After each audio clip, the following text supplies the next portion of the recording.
2.5 per share on a face value of rupees 10, financial year ending 31st March 2009. The details are as follows. Current market price 60, growth rate of earnings and dividends 10%, beta of share 0.75%, average rate of 15%, risk-free rate. Calculate intrinsic value.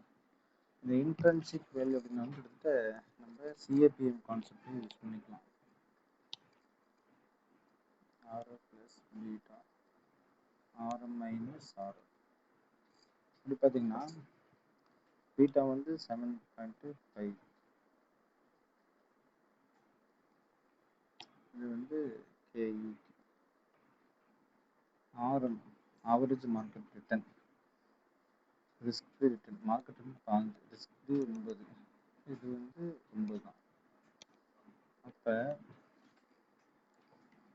15ல் 9 போச்சுன்னா எவ்வளவு?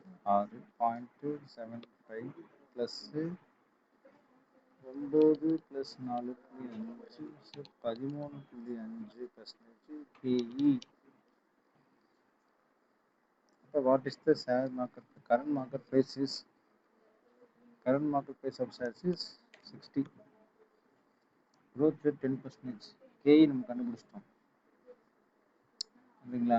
அப்போ சிஏபிஎம் பிரகாரம் நம்ம 13 கண்டுபிடிச்சிட்டோம். Dividend next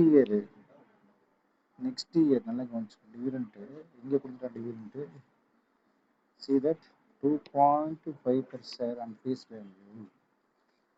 Dividend 2.5 per share face value rupees 10 financial and 31st March. அப்போ நமக்கு என்ன price of share is equal to D1 divided by KE minus G. But D1 is equal to DO1 plus G. So growth இங்கே கொடுத்துட்டாங்க இல்லைங்க, growth எவ்வளோ 10%.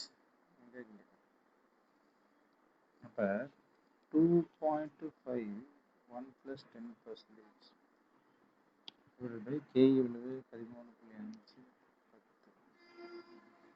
2.5 1.1 13 10% 3.2.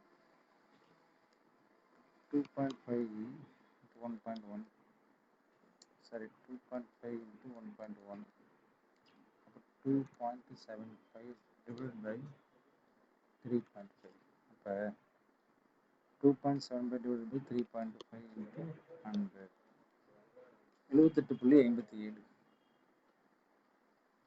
அப்போ பாருங்க அதுதான் வரும் 78.57.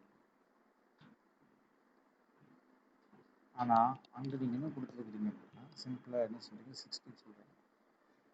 அப்போ அண்டர்வேல்டு தான்.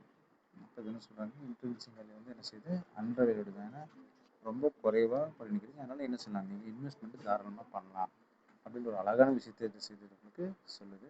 ஸோ 2 ஃபார்முலா சிஏபிஎம் டிவிடெண்ட் ஃபார்முலா போட்டு உங்களுக்கு கேட்ட ஆன்சர்ஸ் கிடைக்க செய்யுது. தேங்க்யூ.